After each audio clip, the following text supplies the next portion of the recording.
In 1967, humanity encountered an alien species on Mars for the very first time, and that was also when the First War began.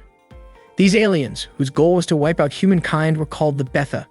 In response, humans began developing weapons to fight back. The first major battle took place on the Moon, where humanity deployed combat robots and heavy artillery against the Betha.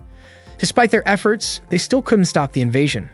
By 1973, human technology had advanced significantly, and the fight against the Betha continued. The aliens showed no mercy, relentlessly attacking humanity and attempting to take over Earth.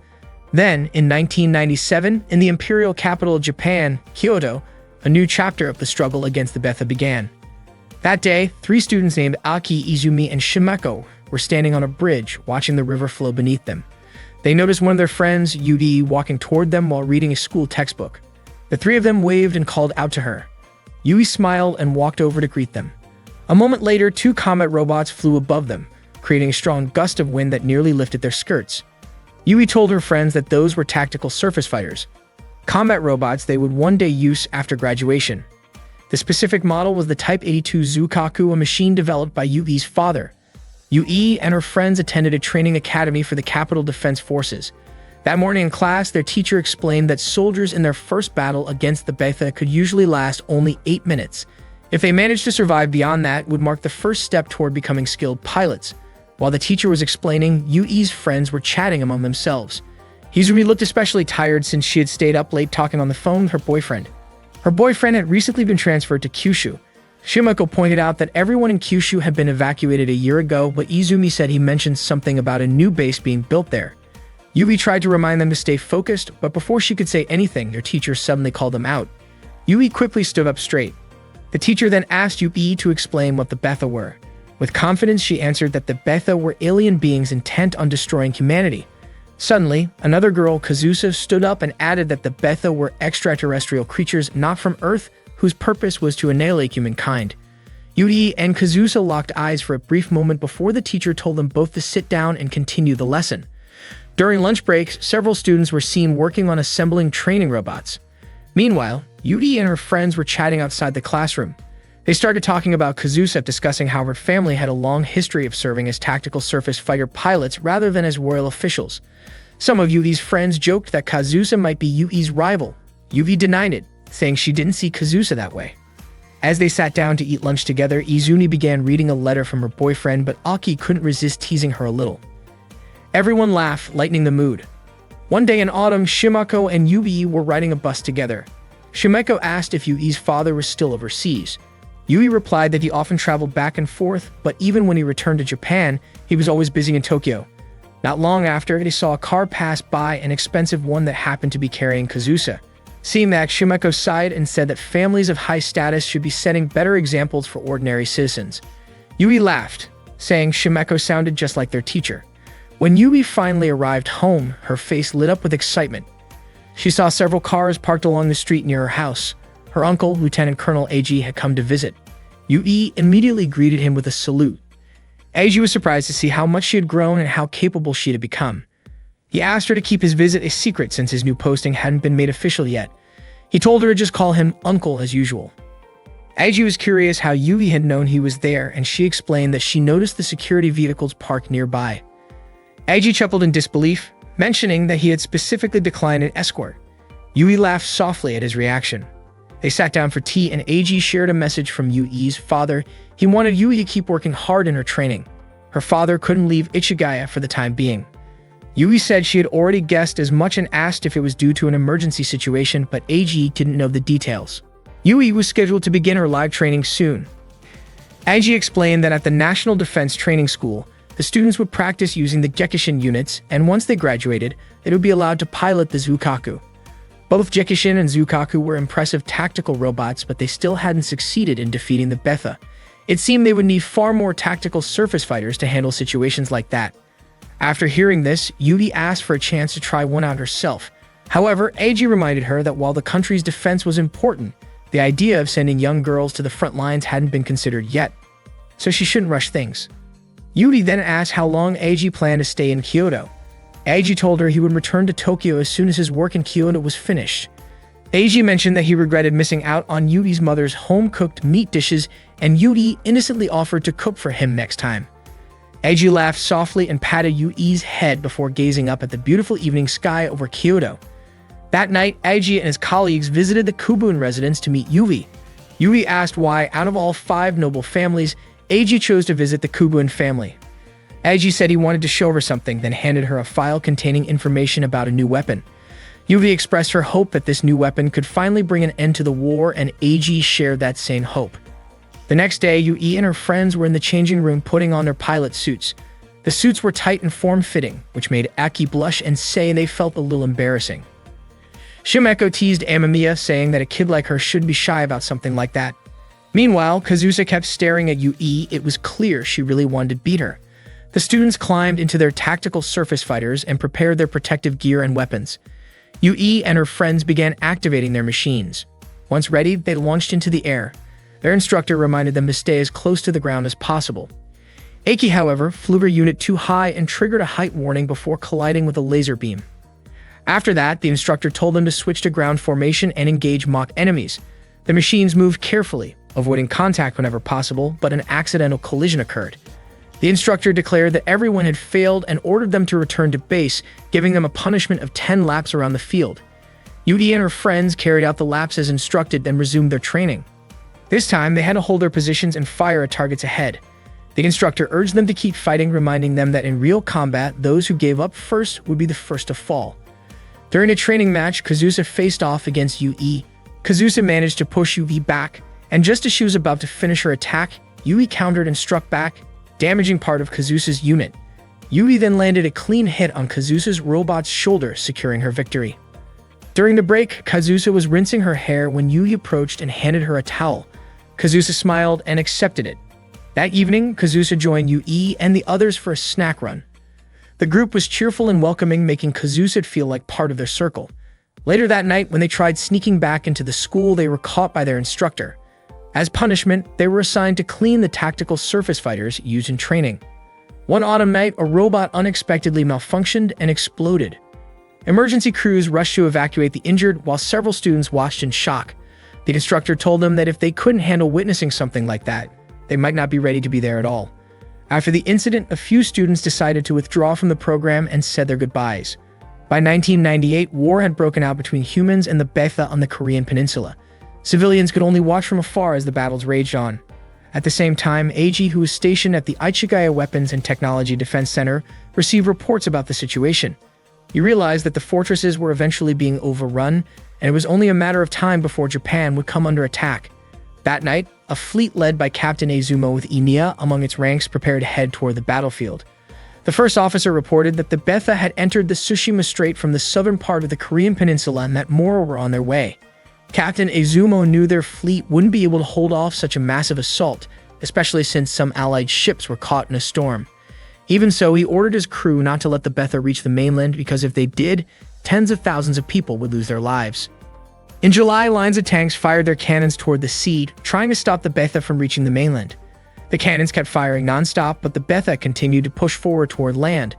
Their attacks had already started spreading across Kyushu. That day, Izumi suddenly screamed in shock, and her friends immediately gathered around her. Kazusa came over and asked what was happening to Izumi. It turned out that Izumi's boyfriend, who had been transferred to Kyushu, had fallen in battle. Even Shimako's cousin, who lived in Tottori, had died because he couldn't evacuate in time. Yui tried her best to comfort Izumi, who was crying uncontrollably. Meanwhile, the news broadcast reported that Betha forces from northern Kyushu and the Sanin region on the western side of Honshu were approaching the mainland. Japanese and American troops stationed in Japan were planning to join forces and form a defensive line connecting Maizuru and Kobe to protect the capital. Evacuation orders had already been issued across several regions. Only then did Yui and her friends realize that the reason their training had been accelerated was so they could soon be deployed to help. Several areas were in the process of evacuation, including Osaka, Shiga, Nara, Wakayama, Mie, and Aichi. During one of these evacuations, an elderly man suddenly decided to return to Kyoto. He believed that if the capital fell, there would be no point in fleeing to Tokyo. His family tried to stop him, but he insisted on going back to Kyoto. At the same time, the cadets at the pilot training dormitory strengthened their resolve to fight. Yui practiced with determination, Izumi couldn't stop thinking about her late boyfriend, and Kazusa seemed fired up to destroy the Betha. When the day of departure finally arrived, Yui said goodbye to her mother and family. They were deeply moved as they watched her leave. Yui's mother expressed how proud she was that her daughter was dedicating herself to serve the nation and its people. Before leaving, Yui saluted her mother with respect and gratitude. By July 31, the final line of defense in Kyoto had completely collapsed.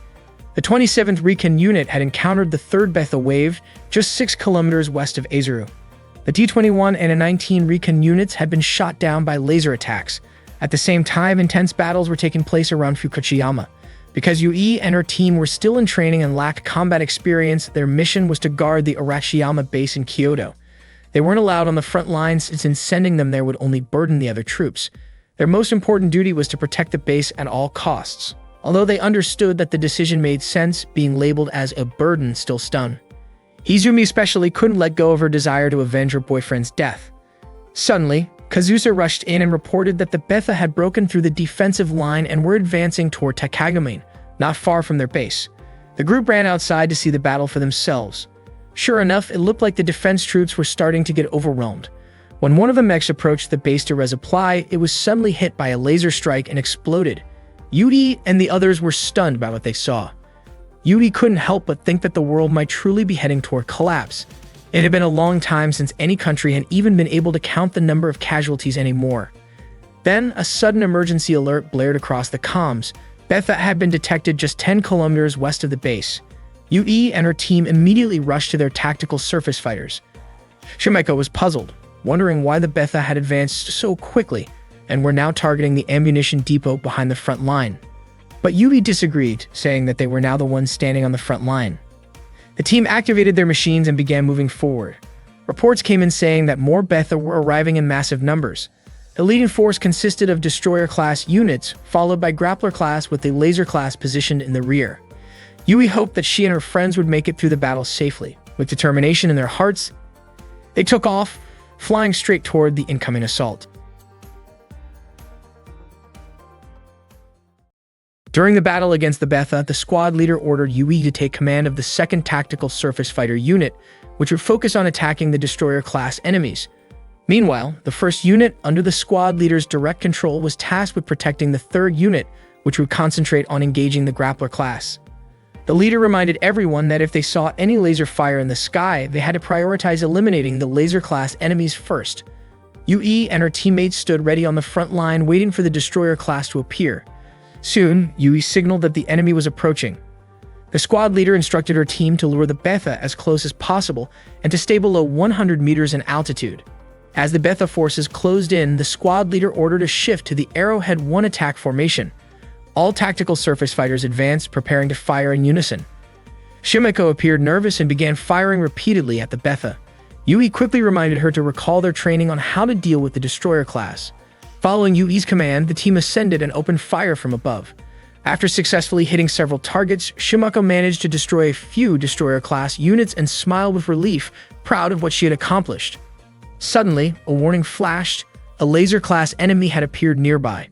Yui noticed Shimeko had flown past the safe altitude limit and tried to warn her. Shimeko realized it too late. A laser beam struck her unit, causing it to explode. Izumi was shocked, and Aiki cried out her name in horror. The squad leader told everyone not to panic, explaining that if they stayed close to the other Betha, the laser class would be less likely to target them. Kazusa then asked where the laser class was hiding. The squad leader responded that it was positioned at 2 o'clock, about 1,200 meters away, near the transmitter station. Kazusa quickly located the target, locked on, and prepared to fire. But before she could take the shot, she heard Izumi's desperate voice. She was under attack. Kazusa immediately redirected her aim and fired to protect Izumi. Betha forces kept coming in waves. Aiki was also firing but soon ran out of ammunition. Just as Betha was about to overpower her, Yui rushed in and took it down just in time. The squad leader urged everyone to stay focused on their assigned targets and reminded them not to let the enemy reach the 3rd unit. The team continued to fire at the incoming Betha. Aiki drew her sword and slashed through several enemies. She felt a surge of relief, telling Yui that she had surpassed her 8-minute survival mark. But before Yui could respond, another Betha lunged at Aiki, destroying her unit in a fiery explosion. Yui was devastated by Aiki's death. Despite their losses, Yui and her teammates managed to destroy the laser-class enemies. The Betha force was temporarily pushed back, but soon another wave began approaching their position. The squad leader was confused. There was only supposed to be one enemy group. He tried to contact command for confirmation, but there was no response. Realizing something was wrong, he suspected that the main force might have been wiped out. Repeated attempts to reach headquarters went unanswered, and soon it became clear the Arashiyama weapons base had fallen to the Betha. Meanwhile, the Yawata defense line was still holding its ground, but the soldiers were heavily outnumbered. Even their captain's unit was destroyed in battle. Despite their efforts, the Betha eventually broke through the Yawata line. At that moment, Eiji was still at the Ichigaya command post. He hadn't realized the defeat was this severe. He asked his aide about the American forces, and the report came back that U.S. troops had deployed tactical surface fighters from the Theodore Roosevelt carrier through the Biwa Canal to support Japan's defense. Eiji was surprised by their sense of duty, though he doubted it would change the tide of battle. He thought the defenders might soon have to make some very difficult decisions. Above all, Eiji silently hoped that UB would survive the fight. Meanwhile, at Lake Biwa, the 2nd Naval Combat Boat Fleet, Owari, was preparing for battle. The admiral ordered his troops to ready their main weapons. At that moment, Yui and her team were still firing at the incoming Betha forces. One of the creatures leaped toward Yui, but she reacted quickly, pushing it back, stomping it down, and finishing it with a shot. Their situation grew worse as the number of Betha increased rapidly surrounding their position. Their ammunition began running low, and some had already run out. The squad leader realized their position was no longer strategic and ordered all units to retreat to Line 8. Yui's teammates started taking off, but she noticed that Izumi was still fighting, swinging her sword fiercely at the Betha. Yui called out, urging her to fall back, but Izumi refused. She wanted revenge for what she had lost. It wasn't until Yui mentioned Imiena's name and referred to her as a fellow pilot that Izumi finally followed orders and retreated with the others. The squad leader shouted for Yui's team to move faster as the Betha continued to chase them. Suddenly, a laser attack warning appeared. The squad leader told everyone to stay calm and keep their altitude low to avoid being hit. But then, in an instant, he was struck by a laser and went down. Izumi was shocked, wondering how that was possible since he had been flying so low. Kazusa suspected that the enemy had expanded their laser firing angle. The Betha kept closing in. The nearest safe zone was across the hill, about 120 seconds away. One by one, their teammates were shot down by laser fire. Izumi yelled for Yui to do something, while Kazusa begged her to take command so they wouldn't all die there. Yui immediately took over, ordering everyone to push their engines to the limit and fly as close to the ground as possible. They released anti-laser smoke, but the beams cut right through it, striking another member of the squad. Izumi shouted that it was useless, but Yui insisted that they couldn't give up. They kept flying low, but now only 3 of them were left. The timer showed 60 seconds. Then, out of nowhere, massive explosions erupted. It was naval artillery fire, targeting the advancing Betha forces. The admiral declared that a soldier's duty was to complete the mission, and that he alone would bear the responsibility for what came next. The bombardment wiped out the Betha that had begun invading the city and nearby residential areas. In the city, monks prayed for the safety of everyone still fighting. The civilians could only watch helplessly as their ancient capital, over 1,200 years old, was destroyed. Mecha units continued firing relentlessly to hold back the Betha. Yui tried contacting the command post, but their ammunition was completely spent. Izumi suddenly remembered something from school, how Betha were said to consume human bodies. The thought terrified her, convinced that they might soon share that fate. Yui told her to hang on, reminding her that the 3 of them had already survived past the 8-minute death limit. Izumi whispered her wish to someday avenge her boyfriend and her fallen friends.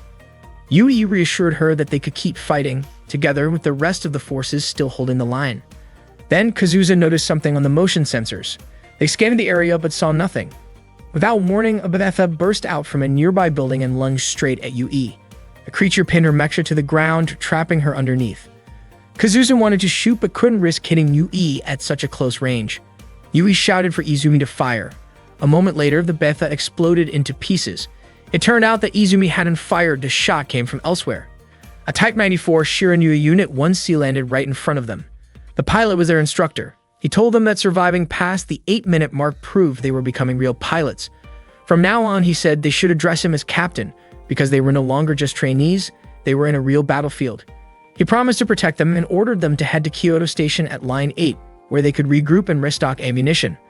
The 3 were reluctant to leave him behind, but he firmly insisted that they follow orders. Yui, Izumi, and Kazusa then took off toward Kyoto Station. Watching them go, the instructor hoped that one day he would see them again, as true, fully fledged pilots. As the Betha swarmed closer, he raised his weapon and opened fire, determined to hold them back no matter what.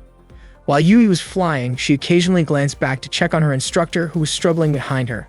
She wanted to help, but she couldn't. she had to keep moving forward. Yui contacted the command post to report that she and her teammates, the 2nd Arashiyama unit, would be entering from the west.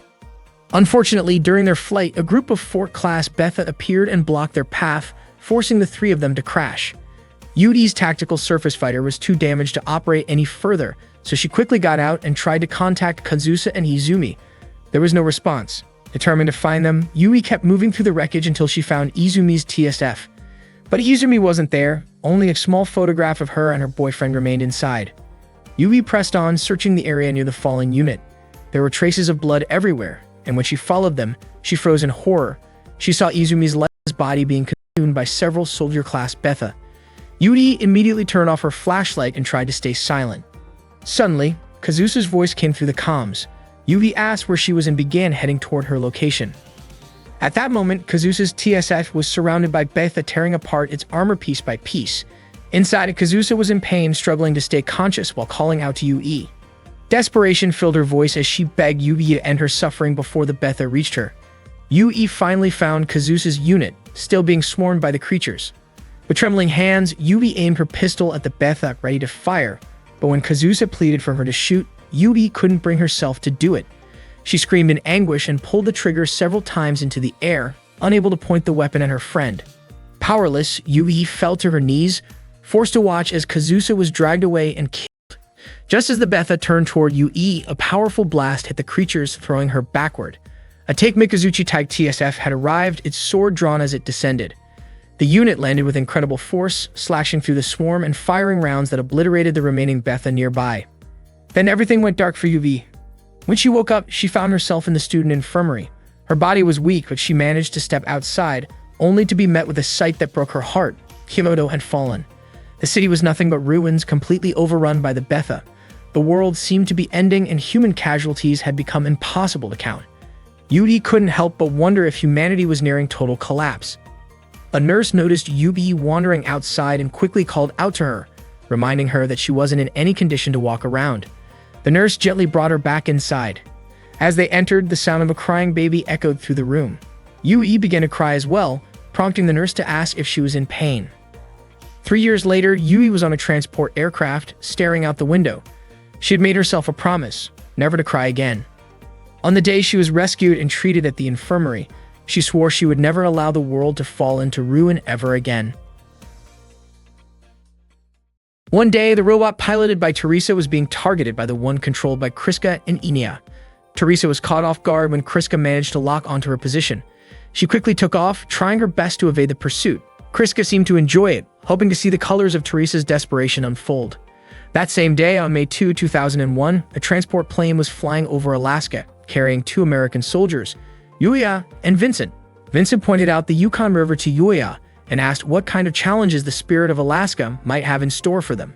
Looking rather uninterested, Yuya replied that all he planned to do was eat salmon roe and sleep.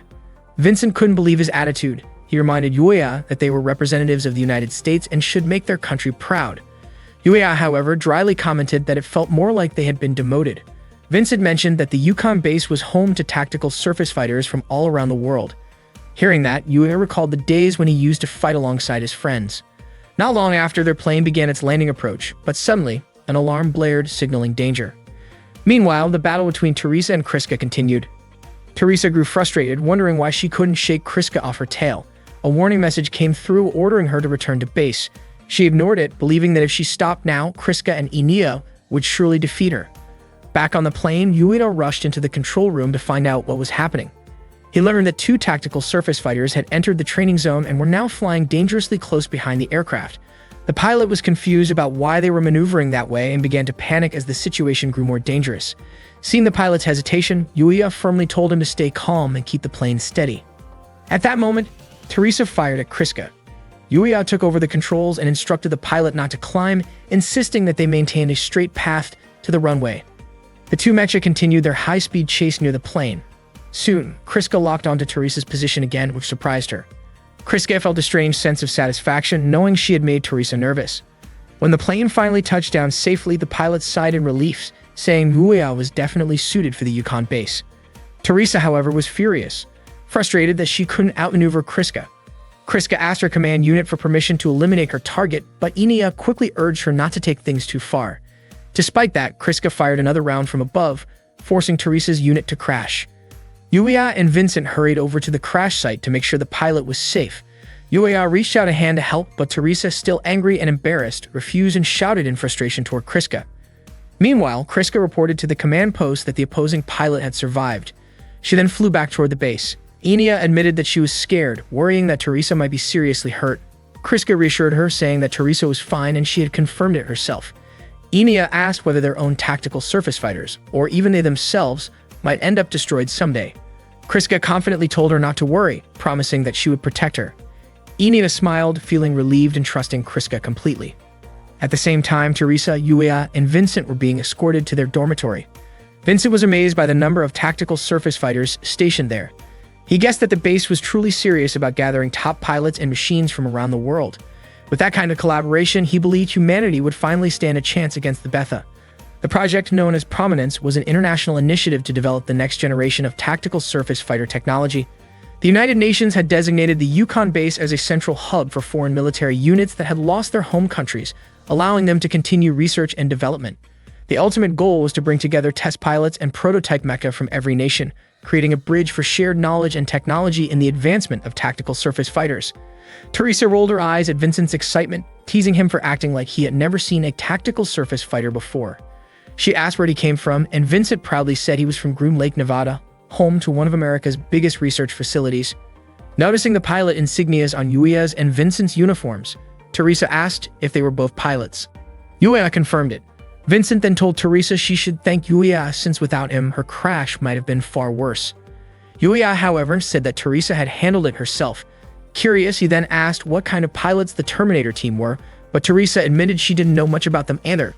Meanwhile, Yui was walking alone, feeling lost in the unfamiliar place she had just arrived at. Suddenly, Enia appeared and asked if Yui had lost her way. Enia then kindly showed her the right direction. Yui smiled, feeling a bit embarrassed for getting lost there. Enia was sure that Yui had just arrived, since the look and color of her uniform made it obvious to her. Not long after, Kriska showed up, and Enia immediately ran over to greet her. Yui finally reached the 3rd Allied Forces base, the Yukon Operations Command Center. That day, she was accompanied by Ibrahim as they headed toward a meeting room. Ibrahim introduced the members of their new team.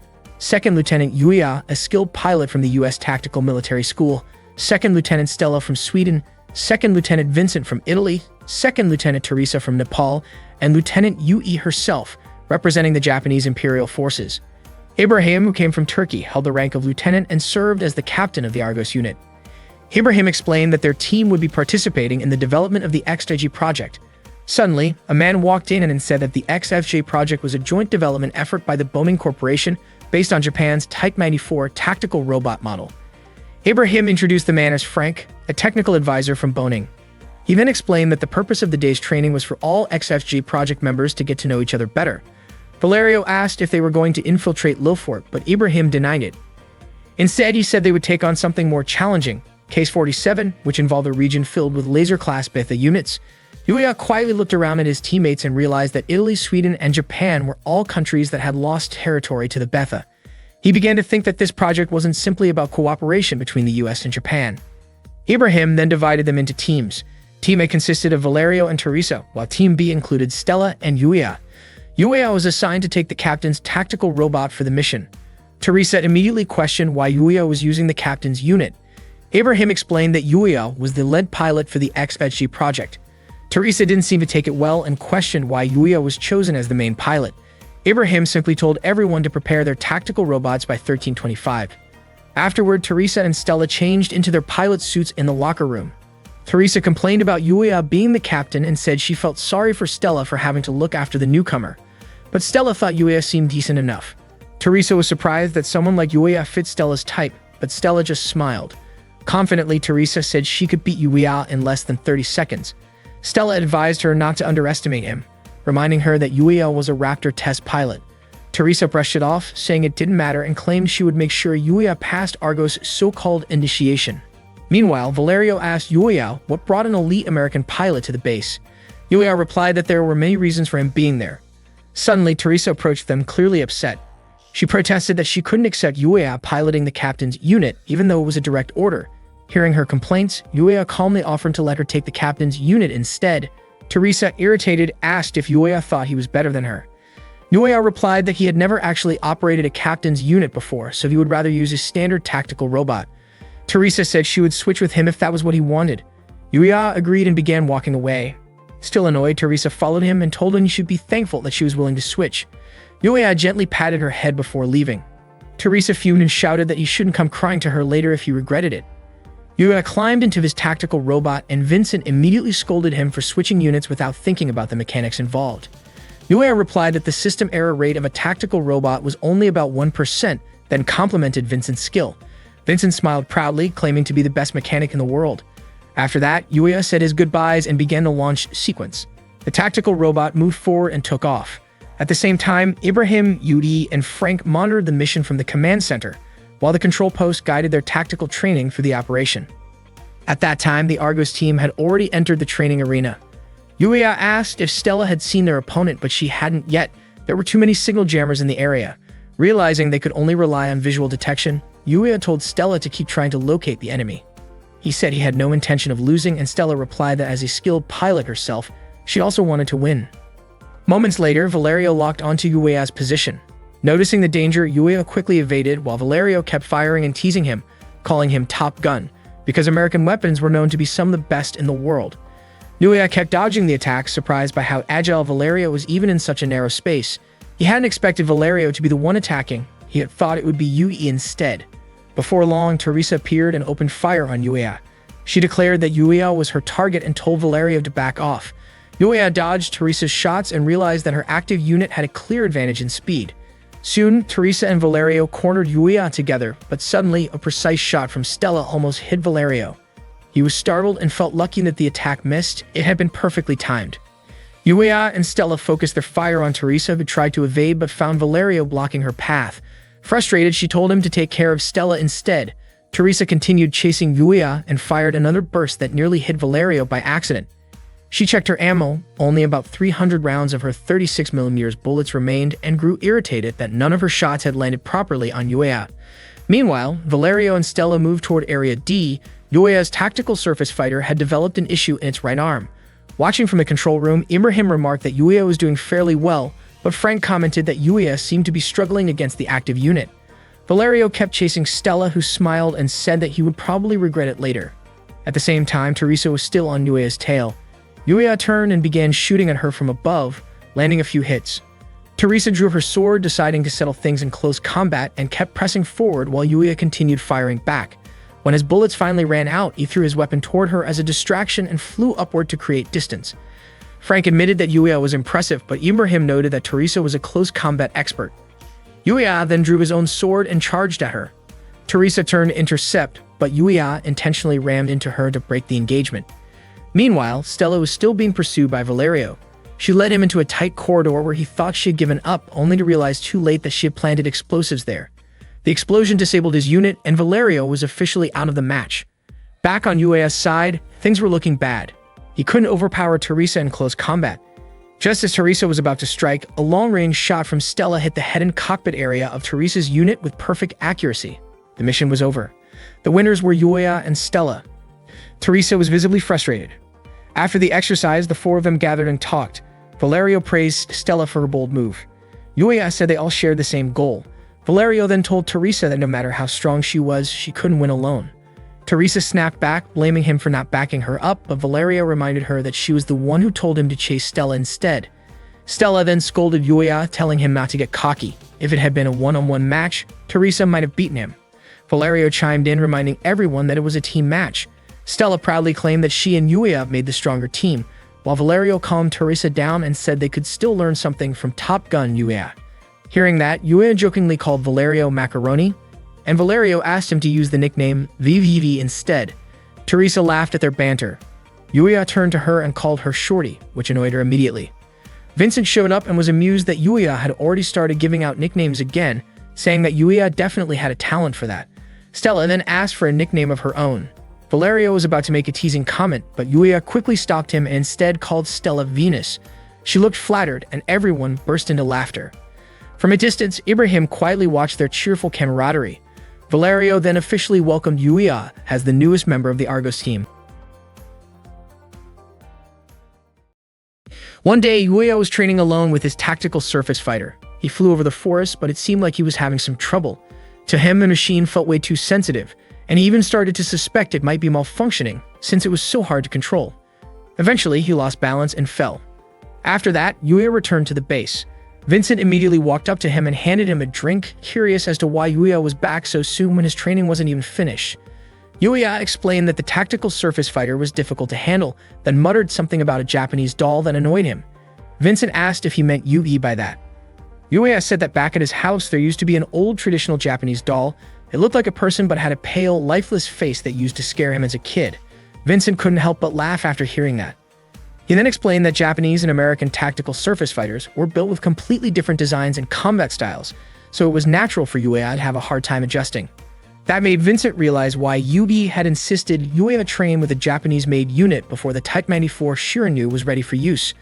Earlier, Yugi had asked Yuya to train using the Type 97 Fubuki. Yuya was clearly annoyed when she told him that, wondering if she hadn't even looked at his records. Yui noticed how upset he was, but Yuya told her she had no reason to be irritated over something like that. Yudi asked if his attitude had anything to do with his feelings about the mission, but Yuya denied it. When she asked if he had a personal issue with her, he denied that too. Yudi then told Yuya to fix his attitude because his behavior had been quite disrespectful. Yuya coldly asked if that was an official order from the XFJ project or if Yui was just using her position for her own satisfaction. Yui didn't care how he saw her. What mattered to her was that he corrected his behavior. Meanwhile, Stella, Teresa, and Valeria were watching their conversation from a distance. Teresa couldn't believe how tense the atmosphere had become. Valerio understood how Yuya felt, but also noticed how much Yuya seemed to enjoy teasing Yui. Stella was confused. After all, both of them were Japanese. Vincent then explained that actually both he and Yuya were American. Yui was surprised considering Yuya had dual nationality, American and British, but since he also had Japanese heritage, she felt his attitude reflected poorly on Japan. Yuya got irritated when she said that. Yui simply told him to make sure he was comfortable with the Fubuki before the next training session. Yuya insisted that he considered himself American. Vincent later admitted he thought Yuya was about to hit Yui during their argument, but Yuya made it clear that he would never raise his hand against a woman. Vincent joked, asking if that was part of a Japanese code of honor, like Bushido. Then he reminded Yuya that it wasn't just about controlling the tactical surface fighter. Each machine reflected the mindset of the people who built it. If Yuya wanted to master a Japanese unit, he had to start by understanding how Japanese people think. Vincent encouraged him to take another flight since they would be training with other units the next day. The following day, Argo's flight began their training session. The command post reminded them to maintain altitude and increase their speed. Teresa asked Yuya how his training with the Japanese unit was going. Yuya said he had no problems and was confident he could handle any kind of tactical surface fighter. Teresa challenged him to prove it. Stella smiled and said the goddess of victory would surely be on his side. Hilaria reported that the Scarlet Twins had arrived. Teresa immediately grew tense, wanting to prove who was in charge. Stella gently reminded her to calm down since it was only a joint exercise to practice intercepting Betha, not an actual fight. Stella added that Teresa should stop being so uptight, but Teresa jokingly said she wasn't tense at all, she was just ready to show them what she could do.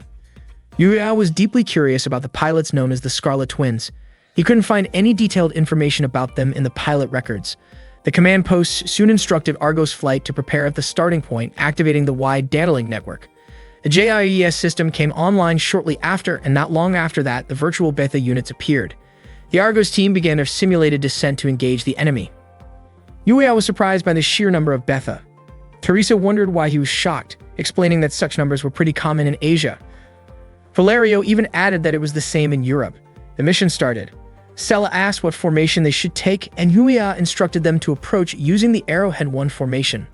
As he went on the offensive, Yuya dodged several attacks and returned fire.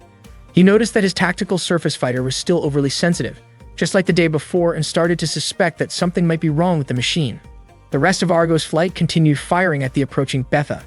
Suddenly, Yuya was surrounded. Valerio wondered how that could happen and suspected a technical malfunction. Yuya struggled to control his unit, frustration building with every movement. Meanwhile, at the command post, the Scarlet Twins were informed that they had eliminated 122 Bethas so far, which the operator considered slow progress. The twins were instructed to increase their kill ratio by 7%. Kriska acknowledged the order. Inia then noticed that a nearby tactical surface fighter seemed to be in trouble. Kriska scanned it and discovered that the pilot was Yuya. She calmly told Inia not to worry about other teams and to focus on the enemies in front of them. At that moment, Yuya was almost struck by a Betha, but Teresa provided cover fire from above, saving him. She was confused as to why Yuya seemed to be struggling so much. Valerio and Stella closed in to assist as the number of Betha continued to rise and surround Yuya. Together, they cleared the immediate area, though Yuya remained silent, still having trouble controlling his machine. After the training session ended, Yuya was visibly frustrated, feeling that he had only slowed his teammates down. Vincent tried to calm him, saying that what he needed was simply more practice, but Yuya told Giselle that it wasn't that simple. Just then, Yui arrived and suggested that the issue might be because Yuya couldn't handle the Fubuki unit properly. She said that if he truly understood his tactical surface fighter, that problem wouldn't happen, just like how she could make fine adjustments instead of forcing it forward all the time. Yui bluntly stated that the Fubuki model was poorly optimized. Vincent nearly stepped in to stop her, but Yui continued, saying she wanted Yuya to hear her out. Yuya explained that the unit's main engine was too weak, only performing well at certain speeds, and that its extreme maneuverability made it hard to balance. Yui disagreed, claiming that the Fubuki was actually one of the most user-friendly models among Japan's tactical surface fighters. Even in the middle of battle, Imperial Japanese pilots could handle it smoothly, and some trainee pilots were already capable of operating it well. She concluded that Yuya's control was below even that of a Japanese trainee and remarked that he lacked the natural feel for the unit. The insult left Yuya stunned. Later that evening, Yuya went out for a walk alone. He admitted to himself that the Fubuki wasn't actually broken, but he still couldn't accept Yui's harsh words so easily. A sudden gust of wind caught his attention. Inia appeared and asked if he was feeling cold. When Yuya turned toward her, he told her he was fine. Inia commented that he looked like someone who had just been scolded, but Yuya denied it. Then, without warning, Inia linked her arm with his and cheerfully said she wanted to introduce him to Kriska and Misha, who were always with her. Yuya asked if Kriska and Misha were her family. Inia nodded and said she was sure that meeting Misha would make him feel better. She then gently pulled Yuya along with her. Meanwhile, Teresa and Stella were taking a shower after training. Teresa couldn't figure out what was going on with Yuya. Stella thought that the Japanese tactical surface fighters were quite different from others, and that they should help Yuya until he got used to them. Teresa suggested they invite Yuya out for a drink to help him relax and forget about his troubles. Stella teasingly asked if Teresa was trying to cheer him up, and Teresa, embarrassed, quickly denied it, saying she only wanted to mess with him a little. Suddenly, Valerio's voice came from nearby saying it wasn't a bad idea. Teresa and Stella were both startled to find him there. Teresa immediately rushed toward Valerio, scolding him and throwing him out of the changing area. Meanwhile, Eniel led Yuya to a hidden place with Russian letters written on the walls. She asked Yuya to keep following her. Yuya wondered if he was even allowed to enter that area as they walked through a long corridor and took an elevator. He still couldn't figure out what kind of place it was. Once they reached a small room, Inia picked up a teddy bear from her bed and showed it to Yuya. That's when he realized that the bear's name was Misha. Inia then told Misha to greet Yuya, which left him surprised. He was confused about how Inia knew his name since he hadn't introduced himself yet. Suddenly, Kriska appeared and pointed a gun at Yuya. Inia quickly stepped in front of him, trying to stop Kriska from pulling the trigger. When Yuya was a child, he once overheard his grandfather scolding his mother for trusting a Japanese man, who happened to be Yuya's father. His mother defended him, saying it wasn't his father's fault and that she never regretted meeting him. Yuya's grandfather believed Japanese people were cunning and untrustworthy, claiming that his daughter had been deceived and abandoned.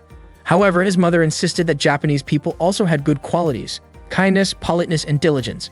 Growing up, Yuya was often isolated by other kids because of his mixed heritage. He started to believe that Japanese people were deceitful and tended to attack from the shadows. One day, he asked his mother why everyone avoided him. Suddenly, in his dream, his mother turned into a Japanese doll and told him he had brought shame upon Japan. Yuya then woke up from his nightmare. At that moment, he found himself in a prison cell, having been captured earlier by Soviet forces. He wondered who Inia and Kriska really were. He didn't think he would be dismissed just because of what had happened, not after everything he had done so far. News of his arrest soon reached Yui. When Soviet soldiers came to interrogate him, they prepared to inject him with something. They mocked him, questioning why a lowly Japanese man had ended up in the restricted area. Yuya protested, saying he wasn't Japanese. The Soviets knew he was an American soldier, but they also knew about his Japanese bloodline. Yuya grew frustrated, wondering why people still labeled him that way no matter where he went. As the soldiers came closer, he shouted for them to stop. Moments later, an officer entered the room and whispered something to the soldiers.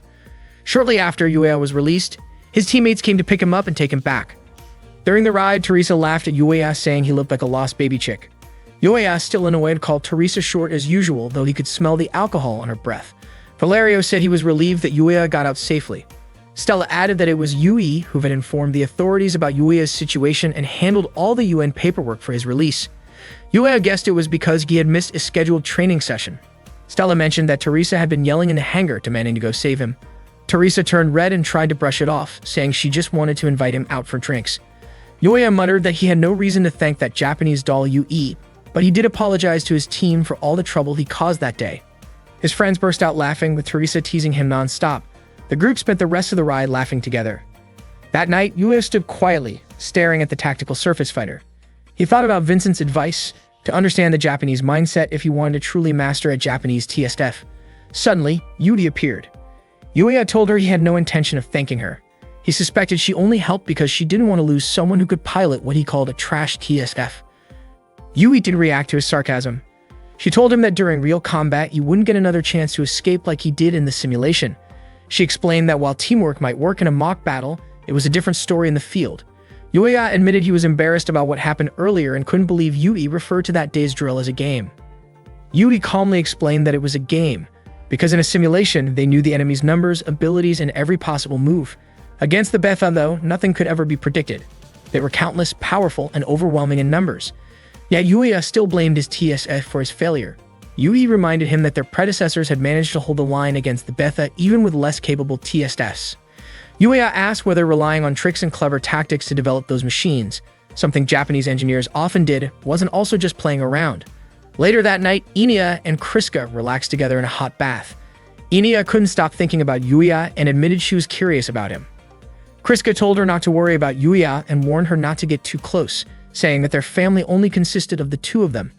Inia replied that Misha was also part of their family. She smiled, saying she loved feeling the warmth of being with Kriska, and wondered why Yuya and Yui always seemed so cold toward each other. That day, Yuya was training to pilot a Japanese tactical surface fighter. He was flying it through a long underground tunnel, and the machine's sensors kept warning him to stay centered. But Yuya was clearly struggling. He kept pushing forward at high speed, sometimes even scraping the tunnel walls. The machine was harder to control than the Type 97 model. The command post reported that he had passed checkpoint 4 minutes and 52 seconds behind schedule. Yuya looked frustrated. The tunnel was full of sleeper drifts that made maneuvering even harder. He adjusted the proximity line and lowered the pilot's safety settings to the minimum. He refused to let the machine beat him again. He kept firing at simulated enemies and pushed the throttle to soar upward, bursting out of the tunnel into open air. When Yuya returned to base, Vincent immediately approached him. He couldn't believe Yuya had turned off the pilot's safety systems again. Yuya said that even so, it saved him 25 seconds. A moment later, Yui walked over and asked if he had anything he wanted to say.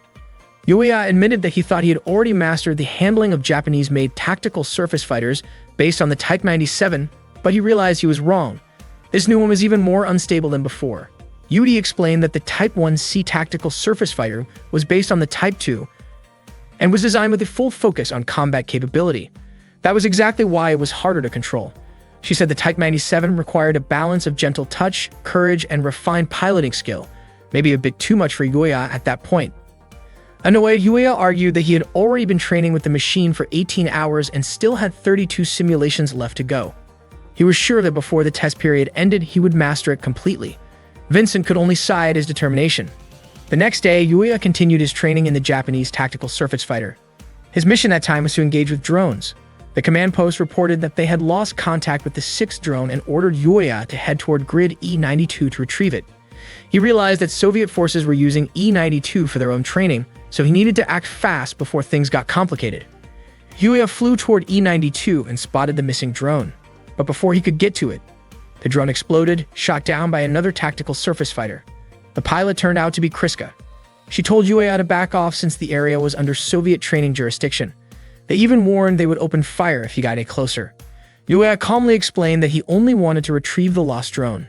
Suddenly, Inia greeted him cheerfully, asking if he was chasing a runaway drone. Kriska reminded her not to chat with Yuya since they were still in training. Not long after, the Soviet command post called Kriska and Inia back to continue their exercises. Before leaving, Inia waved goodbye to Yuya with a smile. That's when Yuya finally realized that Kriska and Inia were the infamous Scarlet Twins. That night, while buying a drink from a vending machine, Yuya asked Teresa about the Scarlet Twins. Teresa complained that Kriska and Enia were annoying but warned Yuya not to bother them, since they were already her own targets to deal with. Suddenly, Valerio jumped in to tease Teresa, telling her not to come begging others for help. Teresa immediately chased after him, yelling in frustration. Left standing there, Yuya wondered what exactly everyone was so afraid of. He muttered in irritation, blaming the tactical surface fighter, which he now considered more like a steel coffin than a weapon. That night, Yuya washed his face with cold water, trying to cool down his anger and clear his head. Later, he confronted Yui, demanding to know what kind of tactical surface fighter they planned to build if they kept ignoring the feedback from the pilots. Yui was surprised that he called the machine useless. She quoted a Japanese saying, "A rider and their horse are one." She explained that for Japanese pilots, trusting the machine and bringing out its full potential mattered more than simply controlling it. She had hoped Yuya would be honest with himself about that. Yuya replied that test pilots also risked their lives to create machines they could trust, and that was his pride as a pilot. He refused to let another pilot die in a tactical surface fighter he had tested. Yui, however, told him that his pride didn't matter and walked away. Confused, Yuya asked why she was leaving like that. Yui turned back and said the XSG project wasn't made to satisfy a test pilot's pride. His obsession with American-style design was practically taking over the project. She told him not to disappoint her again. Yuya shouted back in anger, but Valerio quickly stepped in to calm him down. Still, Yuya couldn't accept being accused of trying to take over the project. The next day, Yuya and his friends went out for drinks at a bar. Teresa vented her frustration by chugging her drink, and Yuya couldn't help wondering what was bothering her. Stella smiled and said that Teresa was upset because of what had happened to Yuya earlier. Apparently, Vincent had to stop Teresa when she got emotional after seeing Yuya argue with Yui. That was when Yuya realized that his friends had actually seen the whole argument. Valerio mentioned that Yui came from a noble samurai family and was also a member of the Imperial Royal Guard, one of Japan's elite units. Teresa then told everyone to drop the topic, reminding them that the night was supposed to be Yuya's welcome party. They all raised their glasses and toasted to Yuya's arrival in Alaska. A moment later, the bar waitress brought them some snacks. While leaning over the table, her large chest accidentally pressed against Teresa's head. She casually asked if they wanted to order their usual menu. Valerio teased her, joking that he wanted to order 2 big melons. The waitress, a cheerful French woman named Natalie, turned to Yuya and said it was her first time seeing him. She introduced herself and Yuya shook her hand with a polite smile. Teresa, flustered, complained about Natalie's chest being too close to her. Yuya looked a bit worried about the commotion, but Stella just laughed, saying that it was nothing new. Valerio added that Teresa and Natalie often clashed because they were both stubborn in their own way. When Stella asked for a food recommendation for Yuya's welcome party, Natalie suggested they try real meat instead of synthetic meat. Valerio immediately agreed since he was tired of eating artificial food. Teresa doubted it would be affordable, but Natalie promised her a special discount. Grateful, Teresa hugged Natalie in thanks, and Natalie playfully told her to come along as payment. Later, everyone burst out laughing when Teresa returned. Natalie had dressed her in a cat-made costume. Teresa, red-faced, explained that Natalie had forced her to wear it. Natalie said the outfit suited Teresa perfectly before snapping a quick photo and running off. Teresa chased after her, shouting for Natalie to delete the picture. Valerio chuckled and began reminiscing about when Teresa had first arrived in Alaska. Back then, she never smiled and always looked gloomy. Stella added that most people there were like that. Many had lost their homelands to the Betha, along with their families and friends. The only thing left for them was their anger toward the invaders. Valerio reminded everyone to have fun while they still could. Yuya realized that all of them were fighting on the front lines against the Betha, just like him. Maybe the burdens they carried were even heavier than his. He began to wonder if Yui might be carrying that same kind of pain too. That night, Yui was taking a bath, lost in thought about the tactical surface fighters. The American-made model and the Shirinu Type 2 had completely different designs and operating systems, yet Yuya had managed to master both so quickly. She was certain his skills were exceptional, but she still believed he hadn't reached his full potential yet. Meanwhile, Yuya stood alone, quietly staring at the tactical surface fighter. Vincent approached and asked if Yuya was up late thinking about Princess Yui. Yuya looked confused, wondering why Vincent called her that, and guessed that Vincent must know her well. Vincent replied that she reminded him of someone, Yuya himself. Vincent explained that back then, Yuya used to hold himself back when he shouldn't, and that he wasn't always honest with his own feelings. It was the same way he approached his machine. The real issue, Vincent said, was how deeply Yuya understood it, especially since the unit was built by a country that had lost much of its land to the Betha. Yuya asked what exactly he didn't understand about the machine. Vincent said that while Yuya was a skilled pilot in America, tactical surface fighters worked differently depending on which country built them. If he adjusted the machine as if it were American-made, Japanese pilots would struggle to use it. Vincent explained that American units focused more on raw power, while Japanese models relied on aerodynamic features like the shoulder armor and the horn-like sensors on the head. What really mattered, he said, was how well a pilot could synchronize with the machine. Yuya thought for a moment and asked if that was what people meant by the saying, "A rider and his horse move as one." Vincent didn't quite understand the proverb, so he used a different example. He said that working with a machine was like working with a partner. It wasn't just about doing things your own way, but about understanding and moving in harmony with the other side. Yuya sighed, wondering why Vincent always turned things into comparisons like that. Vincent just laughed and said maybe Yuya should try being a little more open-minded toward Yui. Yuya frowned, not sure what to make of that, but he couldn't help smiling faintly at Vincent's teasing tone. During the next training session, Yuya finally began to grasp the theory. All that was left was to figure out how much mutual understanding he and the Type 94 second could develop. Yuya decided not to force it. Ibrahim started giving signals to begin Case 23. The Argos team prepared, and once GIVES was activated, they landed and got ready for battle. They started firing at the Betha. At that moment, the command post reported that the Type 94's test parameters were far lower than the day before. Ibrahim was puzzled previously. Yuya had always done whatever he wanted, but this time he seemed to let the tactical surface fighter take the lead. Not long after, Yuya lost his balance and fell. A Betha moved in to attack, but Teresa quickly saved him by shooting it down. She was surprised that Yuya had gone down so quickly. Frustrated, Yuya snapped back, calling Teresa a cat-eared maid. He realized that Japanese tactical surface fighters were far from easy to handle. Suddenly, an unidentified unit entered the training area without authorization. Yuya immediately reported it to the command post, asking for identification. After running the data, the command post found no match in the pilot database. They tried contacting the unknown unit, but there was no response. The unit kept approaching. Yuya signaled the Argos team to prepare for combat. He didn't know what was happening, but he had a bad feeling about it. It turned out that the mysterious unit was the Type 00 Takemikazuchi, belonging to the Imperial Royal Guard. The team suspected it might be Yui. Yui drew her sword, and Yuya was confused as to why she would use a real blade during a training exercise. Stella commented that Yui probably just wanted to be noticed. Yuya wondered if it really was Yui and whether they actually had to fight her. Teresa rushed in to attack first, but Yuya ordered her to stop. Ignoring him, she drew her sword and charged at Yui, only for Yui to parry easily and throw her off balance. Valerio and Stella then moved in, opening fire. They both thought Yui was going too far. Yui countered by striking her sword into the ground in front of them, then swiftly disarmed both Valerio and Stella in a single motion. Yuya swung his own sword trying to fight back, but he struggled to control his tactical surface fighter. Yui pressed the attack relentlessly. Their blades clashed repeatedly, and Yuya soon found himself cornered as Yui kept cutting in faster and faster. Fueled by frustration, Yuya suddenly moved with unexpected precision. He managed to block Yui's attacks perfectly. Yui was caught off guard. Yuya himself couldn't believe he had just pulled off that maneuver. It felt as though he had become one with the tactical surface fighter. Just like Yui had once said, a rider and their horse must act as one. Trusting his machine and drawing out its full potential mattered more than trying to control every movement. Yuya re-engaged, and the battle between him and Yui became intense. Eventually, Yuya managed to knock Yui's sword from her hands. Ibrahim then ordered all units to end the mission. Yui's goal had been achieved. She wanted to teach Yuya an important lesson. Afterward, Teresa refused to accept her defeat at Yui's hands. Valerio complimented Yuya for defeating Yui with the tactical surface fighter he barely trained with. Teresa argued that Yui wasn't that great if Yuya could beat her so quickly. Out of nowhere, Yuya called Teresa Churrasco, making Valerio burst out laughing. Teresa immediately scolded him for it. Yuya smiled, confident that once he mastered his tactical surface fighter, their team would become even stronger. That evening, Yui stood quietly, watching the orange sunset. Inia appeared beside her and asked if she had been teaching Yuya. Inia said Yui was just like Yuya, and also like Kriska, because all of them were kind people. Then, Inia said goodbye and left with a gentle smile.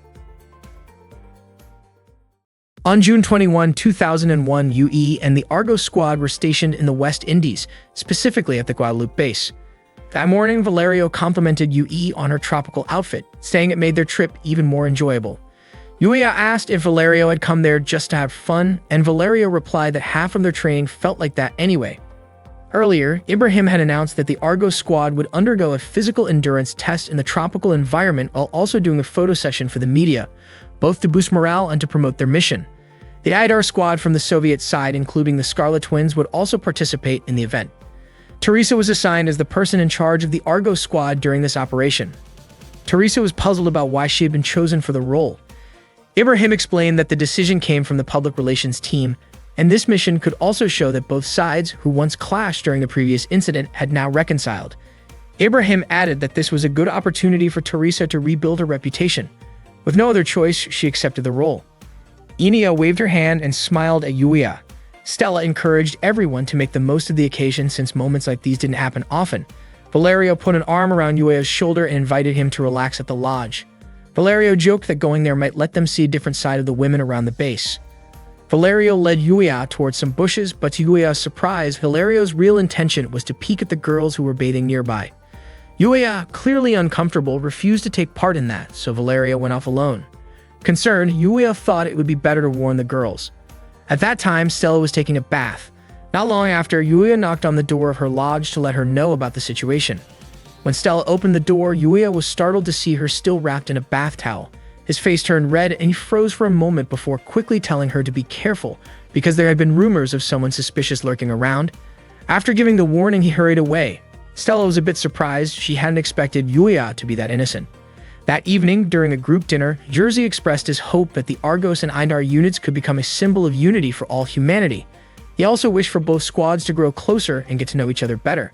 Then he invited everyone to raise their glasses for a toast. Vincent asked Valerio why his face looked so red, wondering if it was from too much sun. Valerio didn't deny it, trying to laugh it off. Around that time, Stella told Teresa that she had seen someone suspicious wandering near the base.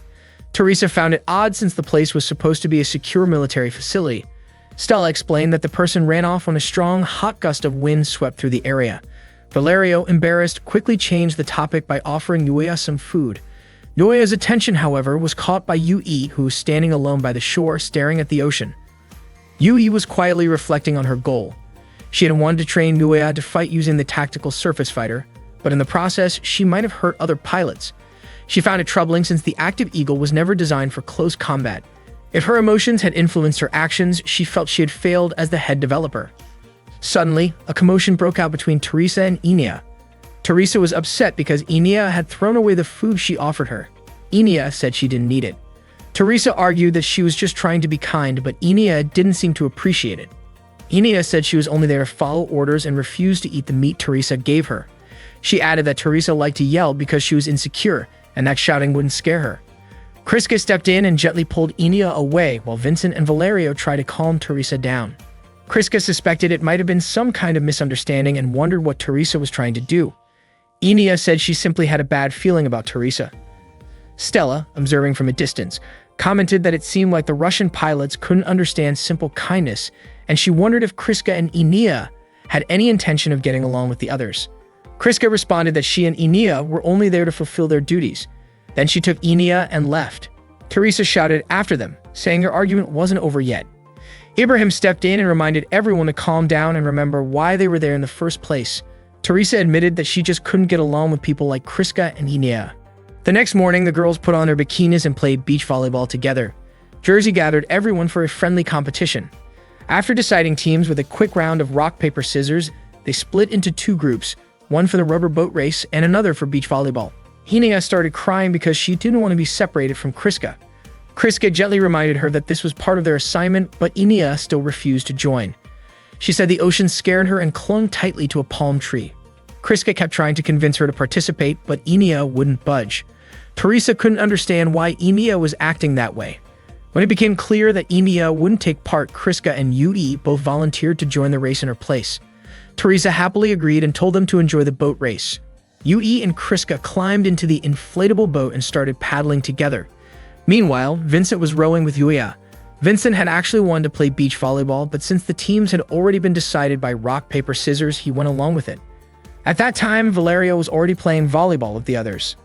As Vincent and Yuya rowed, they noticed something strange about Yui and Kriska's boat. It looked like something was wrong. Concerned, Yui jumped into the water and started swimming toward them. She asked Vincent to go back to the island and tell the others what was happening, while Yuya would check on Yui and Kriska himself. Kriska's body had gone weak. Yui begged her to hold on, calling her name again and again, not understanding what was happening. Before long, Yuya reached their boat. He was shocked to see Kriska's condition. Yui explained that Kriska had suddenly fainted. Her face had started to look pale ever since they began rowing, but when Yui asked if she was okay, Kriska insisted she was fine. Yuya suspected she might be seasick. Yui didn't know that was possible, but she agreed they should head back to the island. Yuya told her to take care of Kriska while he handled the paddling. Yui handed him the oar and gently laid Kriska's head on her lap. Unfortunately, just as they began to move, light rain started to fall. They decided to head toward the nearest island instead. By the time they reached the shore, the rain had turned heavy, and the sky was growing darker. Together, they tried to pull the rubber boat onto the beach. Yui was so exhausted that she fell to the ground. Yuya quickly tied the boat to a nearby tree to keep it from being carried away by the waves. He asked about Kriska's condition. Yui wanted to wrap her in a blanket but realized they didn't have an emergency one with them. Yuya mentioned that standard military kits usually included basic first aid. Yui said what mattered most right now was keeping Kriska warm and finding shelter as soon as possible. Yuya and Yui lifted Kriska and started searching for a place to take cover. They walked through the pouring rain and Yuya guided them uphill, hoping to find shelter. Yui stumbled from exhaustion but said she was fine. Yuya was worried, but she insisted she was just tired and urged him to keep going because she was truly worried about Kriska. However, Yui's leg had become too painful to move. Yuya asked when it started hurting and she admitted it happened when she slipped earlier after they first landed on the island. It hadn't hurt much at first, but the pain had gradually worsened. Yui told Yuya to go ahead and apologize for slowing him down. She asked him to carry Kriska first, saying she would catch up later. She didn't want to see Kriska left like that. Yuya nodded and carried Kriska in his arms, promising to return soon. Yui tried to stop him from coming back right away, reminding him to build a fire first so Kriska could stay warm. After they left, Yui tried to stand but couldn't. The pain in her leg was too strong. She felt embarrassed. All this trouble just because she had slipped. Her body started to feel feverish and eventually she drifted off asleep. In her dream, she saw Kazusa calling out for help. The nightmare was so vivid and frightening that it startled her awake. Yui tried to walk again, but after only a few steps, she stumbled and fell. Not long after, Yuya came running and called out for her not to push herself too hard. He apologized for making her wait so long. Yui was surprised to see Yuya return and asked about Kriska's condition. Yuya told her not to worry and immediately checked her injured leg. The swelling was worse than he expected. Yui questioned why Yuya would leave someone unconscious alone, but Yuya said he didn't have time to explain. Yui then told him to go back to Kriska, saying she could manage on her own. Yuya, however, told her to stop pretending to be strong when she was clearly struggling to even move. He said Yui always prioritized the mission over herself. Even though he was right there beside her, she still wanted him to go back to Kriska.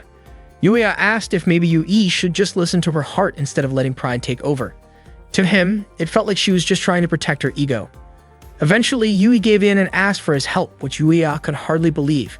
He told her to climb onto his back, but she stayed silent. Without saying anything more, Yuya lifted her up in his arms. Yui's face turned bright red in surprise. Yuya started running, carrying her toward a sheltered spot. Yui tried to tell him to stop, but Yuya asked her to stay quiet since he was already exhausted. Yui fell silent and watched his tired expression closely. Feeling a little guilty, she apologized softly and wrapped her arms gently around his neck. The sudden gesture made Yuya tense up, caught off guard by her closeness. After walking for a while, they finally reached a place where they could rest. They sat beside a small campfire to warm themselves. By then, Kriska's condition had become more stable, though they still didn't know what had caused it, so they remained cautious. The island was only about 13 minutes away from the base by tactical surface fighter or helicopter, so Yuya was confident that they would be found soon.